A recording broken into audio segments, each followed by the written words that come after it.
হাবিব সাহেবের আগমনে মাহফিলের পক্ষ থেকে, চন্দ্রাইবাসীর পক্ষ থেকে, ধামরাইবাসীর পক্ষ থেকে, ধামরাইবাসীর পক্ষ থেকে লিল্লাহু তাকবীর।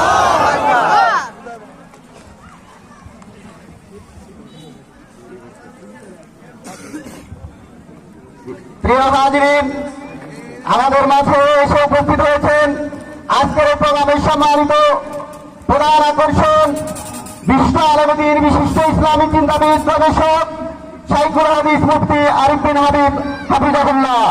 আমরা আমাদের প্রোগ্রামের পক্ষ থেকে সম্মানিত উস্তাদকে আন্তরিকভাবে মোবারকবাদ এবং ধন্যবাদ জানাচ্ছি। এ পর্যায়ে একটা ইসলামী সঙ্গীত নিয়ে আসছে। ইসলামী সঙ্গীত পরিবেশন